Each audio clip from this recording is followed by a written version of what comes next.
ధర్మో రక్షతి రక్షిత, ధర్మో రక్షతి రక్షిత. అయ్యా నమస్తే, నా పేరు వీర రాఘవరెడ్డి, నేను మీ ఆంధ్రుణ్ణి, మహిపాల గోత్రుణ్ణి. ధర్మాన్ని మనం రక్షిస్తే ఆ ధర్మం మళ్ళీ మనల్ని రక్షిస్తుందంటండి. అధర్మం కాదు, ఆ ధర్మం. అయ్యా మరి ఇప్పుడు ఈ భూమి మీద ధర్మాన్ని రక్షించాల్సిన బాధ్యత ఎవరిపైన ఉందండి? న్యాయమూర్తులైన మీపైనే. మరి మీరు ధర్మాన్ని రక్షిస్తున్నారా? ఏదైనా కేసు మీ కోర్టుకు వచ్చిందంటే ఎన్ని సంవత్సరాల టైం పడుతుందో తెలియదు. హైకోర్టు, సుప్రీంకోర్టు లాంటి వాటిలో పార్టీ ఇన్ పర్సన్ లాయర్ లేకుండా వ్యక్తిగతంగా వాదించుకోవాలంటే మళ్ళీ అనేకమైన ఆంక్షలు. ఇప్పుడు పోనీ ఎవరైనా బాధితులు ఒక తప్పుడు కేసు బనాయించబడి మీ కోర్టు చుట్టూ, అయ్యా మీ కోర్టు చుట్టూ 5 సంవత్సరాలు 10 సంవత్సరాలు కాళ్ళు అరిగేలా తిరిగిన తర్వాత ఈ కేసు తప్పుడు కేసు అని మీరు కొట్టేసినా కూడా బాధితుడికి న్యాయం జరిగినట్టు కాదండి. ఎందుకంటే ఏ తప్పుడు కేసు మోపబడి మీ చుట్టూ మీ సమక్షంలో 5-10 సంవత్సరాలు తిరిగిన తర్వాత మీరు కేసు కొట్టేస్తున్నారో, తప్పుడు కేసు పెట్టిన వాళ్ళ మీద మీరు తగిన చర్యలు తీసుకోకుండా ఈ కేసు కొట్టేయటం వల్ల ఎలాంటి ఉపయోగం లేదండి. అది ధర్మాన్ని తమరు కాపాడినట్టు కాదండి. అయ్యా నిజానికి ఏ తప్పు చేయని వాళ్ళేమో జైలుకి వెళ్తున్నారు, అన్ని తప్పులు చేసిన వాళ్ళేమో బయట దర్జాగా అన్ని కబ్జాలు చేసుకుంటూ బయట తిరుగుతున్నారు అనుకోండి. వాళ్ళ పనులు వాళ్ళు చేసుకుంటూ తిరుగుతున్నారు. ఇప్పుడు చేసే తప్పులు కూడా కోర్టులు ఉన్నాయి కదా, మనకు పోలీస్ స్టేషన్లు ఉన్నాయి, కోర్టులు ఉన్నాయి, తప్పులు చేస్తున్నారండి.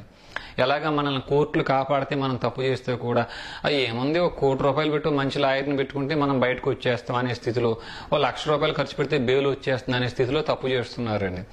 మరి ఇప్పుడు ధర్మాన్ని కాపాడాల్సిన మీరే, అయ్యా ఎవరైతే తప్పుడు కేసులు బనాయించుకుని మీ చుట్టూ తిరుగుతున్నారో, మీరు 5 సంవత్సరాలు 10 సంవత్సరాల తర్వాత సాక్ష్యాలు ఏవి తప్పుడు కేసుని కొట్టేస్తున్నారో అక్కడతో న్యాయం కాదండి. వాళ్ళ మీద 340 CrPC read with 195 1B CrPC ప్రకారంగా మీరు చర్య తీసుకోకపోవటం వల్లే కోర్టులో తప్పుడు కేసులు పేరుకుపోతున్నాయండి. అయ్యా తమకు అన్నీ తెలుసు, మీరు ఎంతో లా చదువుకుని ఎన్నో పరీక్షలు పాస్ అయ్యి మీరు అక్కడ కూర్చున్నారు.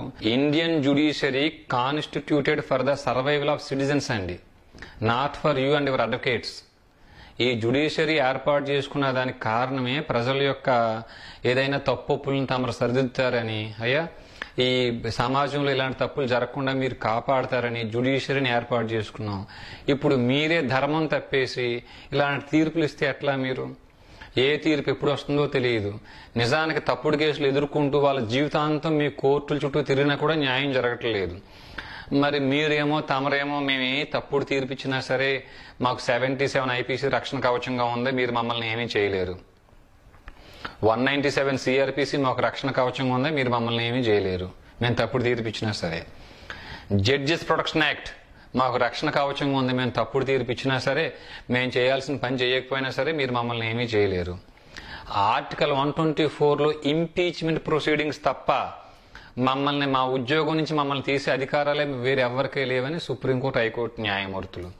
అయ్యా మీరు ఇలా చేసుకుంటూ పోతే ఎట్లా అండి? అయ్యా పూర్వం గతంలో హిరణ్యకశిపుడు అనే రాక్షసుడు ఒక పెద్ద ఆయన ఉండేవాడండి. ఆయన ఏం చేసేవారంటే, ఎన్ని తప్పులు చేసినా సరే నాకు చావు లేదు, ఈ భూమి మీద కానీ ఆకాశంలో కానీ గడప యువతలు కానీ గడప అవతలు కానీ పగలు కానీ రాత్రి కానీ నరుడి చేత కానీ మృగం చేత కానీ నాకు చావు లేకుండా వరం ఉంది కదా అని చెప్పేసి ఎన్నో అకృత్యాలు చేసేవారండి. అలా ఉందండి. భారతదేశంలో స్వతంత్రం వచ్చిన తర్వాత 219 ఐపీసీ 219 ఐపీసీ ప్రకారంగా ఇప్పుడు దాకా ఒక్క న్యాయమూర్తి మీద కూడా తప్పుడు తీర్పు ఇచ్చిన చార్జెస్ కింద తప్పుడు తీర్పు ఇచ్చినందుకు గాను ఒక్క కేసు కూడా నమోదు చెయ్యబడలేదు. ఒక్క కేసు కూడా నమోదు అవ్వలేదండి. అక్కడక్కడ 1 లంచం తీసుకుంటుండగా పట్టుబడిన కేసుల్లో ఎవరో న్యాయమూర్తులు పట్టుబడ్డారేమో తప్ప ఇన్ని కోర్టులో, సుప్రీంకోర్టులో కానీ హైకోర్టులో కానీ కింద కోర్టులో కానీ ఎంతమంది జడ్జెస్ న్యాయమూర్తులు తప్పుడు తీర్పులు తప్పుగా ఇచ్చేస్తున్నా కూడా ఇప్పుడు దాకా ఎలాంటి కేసు నమోదు కాబడలేదు.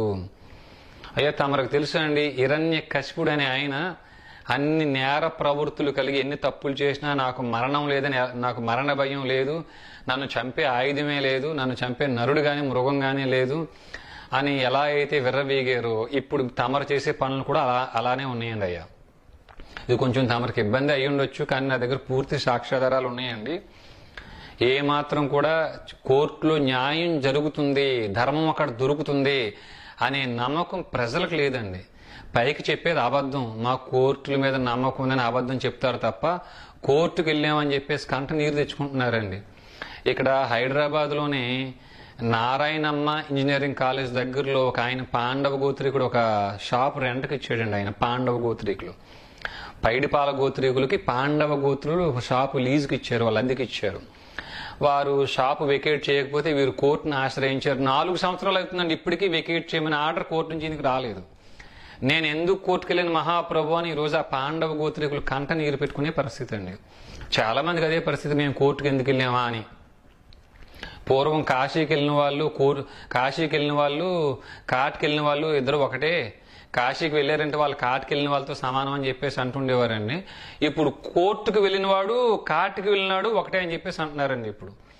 అందువల్ల పెద్ద ఆయనలారా, న్యాయమూర్తులారా, మీ దగ్గర అన్యాయం తప్ప న్యాయం జరగట్లేదండి. ఈ జరిగే న్యాయం కూడా బాగా ఎక్కడో డబ్బున్న వాళ్ళకి తప్ప పేదవాళ్ళకైతే కోర్టులో న్యాయం జరగట్లేదండి. మరి జ్యుడిషియరీ అనేది ఈ ప్రజల కోసం ఏర్పాటు అయినట్లయితే ధనవంతులకు ఒక న్యాయం, పేదవాళ్ళకి ఒక న్యాయం ఎలా ఉంటుందండి అయ్యా? అందువల్ల ఎన్నోసార్లు గతంలోనే చెప్పుకున్నాం అనుకోండి, ఇప్పుడు మరొకసారి చెప్తున్నాం. మీరు మారి మీ పరిధిలో ఏవైతే తప్పుడు కేసులు బనాయించి పెట్టారో మీ పరిధిలో విచారణ మీరే చేస్తున్నారు కాబట్టి తప్పుడు కేసు పెట్టిన వారి మీద 340 CrPC read with 195 1B CrPC ప్రకారంగా మీరు చర్యలు తీసుకోకపోతే రేపొద్దున్న ప్రజలకు కూడా మీరు ఏవైతే రక్షణ కవచాలుగా ఉన్నాయి 77 IPC 197 CrPC judges protection act article 124లో ఇంపీచ్మెంట్ ప్రొసీడింగ్స్ ఇవన్నీ మాకు రక్షణ కవచాలని మీరు అనుకుంటున్నారు. ఒక్కసారి ప్రజలకు కూడా యస్య నాహంకృతో భావో బుద్ధిర్యస్య నలిప్యతే హత్వాపి హిమాన్ లోకాన్న హంతి ననిబద్యతే. అయ్యా, ధర్మాన్ని కాపాడడం కోసం ప్రాణాలు తీసేస్తే కూడా తప్పు కదని చెప్తున్నాడు అదే భగవద్గీత. మీకేమో అధికార విధుల్లో భాగంగా తప్పుడు తీర్పులు ఇచ్చినా కూడా నేరం కాదు అని మీ 77 ఐపీసీ 197 సిఆర్పిసి లాంటివి మీకు చెబితే ప్రజలకు ఏం చెప్తున్నాడు భగవద్గీత? ధర్మాన్ని కాపాడటం కోసం ప్రాణాలు తీసేస్తే కూడా తప్పు కాదని చెప్తుందండి. అయ్యా న్యాయమూర్తులారా, ప్రజలే ప్రభువులు. సెక్షన్ 21 ఐపీసీలో మీరు కేవలం పబ్లిక్ సర్వెంట్స్ కింద, సేవకుల కింద ఉన్నారండి. కానీ ప్రజలు ప్రభువులు కదా, మరి ఆ ప్రభువులకి రక్షణ కవచాలు ఉండవండి. ప్రభువులు అంటే ఎవరండి? ఆర్టికల్ 361లో గవర్నర్స్ ని, ప్రెసిడెంట్ ఆఫ్ ఇండియాని కలిపి ఇంకొక రాజ్య ప్రముఖులను ఇంకో స్థానం కల్పించారండి ఆర్టికల్ 361 భారత రాజ్యాంగంలో. అయ్యా, ప్రతి పౌరుడు కూడా ప్రభువే. వాళ్ళ ప్రభువులను ఎన్నుకుంటున్నారండి అంటే వీళ్ళ ప్రముఖులు. మీరు సేవకులు అండి అయ్యా. ఆ విషయం గుర్తెరిగి ఇప్పటికైనా మార్పు చెంది తప్పుడు కేసులు పెట్టిన వాళ్ళ మీద చర్య తీసుకుని ఏదైతే చట్టానికి లోబడి తమరు తీర్పులు ఇవ్వకపోతే మాత్రం తీవ్ర పరిణామాలు మీరు ఎదుర్కోవాల్సి వస్తుందండి. మీకు మరొకసారి చెబుతున్నానండి, అప్పుడు కార్తవీర్యార్జునుడు క్షాత్రం నా దగ్గర ఉందనేంటి పొగరుతో అరాచకాలు చేస్తే ఏ జమతగ్ని కుమారుడు పుత్రుడైనటువంటి పరశురాముడి చేతిలో పరాజయం తప్పలేదో, ఏ కాశ్యప పుత్రుడు హిరణ్యకశిపుడు నా దగ్గర అనేక శక్తివంతమైన వరాలు ఉన్నాయని చెప్పేసి ఏ శ్రీ మహావిష్ణువు చేతిలో పరాభవం చెందటం తప్పలేదో, రేపొద్దున్న మీకు కూడా అదే పరాభవం తప్పదండి అయ్యా. ప్రజలకి కొంత పరిజ్ఞానం తెలిసి మీరు తప్పుడు తీర్పిచ్చిన మీ మీద కూడా 43 సిఆర్పిసి అనే కవచాన్ని వారు ఉపయోగించి మిమ్మల్ని బెంచ్ మీదే, మీ న్యాయపీఠం మీదే మిమ్మల్ని కస్టడీలోకి తీసుకుంటే మీకే పరువు తక్కువ అండి అది. అయ్యా, ఆర్టికల్ 361లో మేము రాజ ప్రముఖులమి. సో దీని ప్రకారంగా ధర్మాన్ని కాపాడే అధికార విధుల్లో భాగంగా మేము మిమ్మల్ని కస్టడీలోకి తీసుకుని విచారించినా కూడా నేరం కాదని రేపొద్దున ప్రజలకు తెలిస్తే అది మీకున్న పరువుకి భంగం కలుగుద్దండి అయ్యా. మీకు ఆ పరువు మళ్ళీ నిలబెట్టుకుని మంచి స్థితిలో మళ్ళీ మీరు వస్తారని అయ్యా. ధర్మాన్ని కాపాడడం కోసం మీరు కంకణం కట్టుకుని మీ పని మీరు కొత్త పని చేయక్కర్లేదండి, మీ పని మీరు చేస్తే సరిపోతుందండి. మళ్ళీ మాకు కూడా పని కల్పించకుండా మీరు ఉంటారని నేను నమ్ముతూ వినమ్రంగా నమస్కరించి సెలవు తీసుకుంటున్నానండి అయ్యా. నేను మీ వీరరాఘవరెడ్డిని, మహిపాల గోత్రికుణ్ణి అయ్యా, ఆంధ్రుణ్ణి. నమస్తే.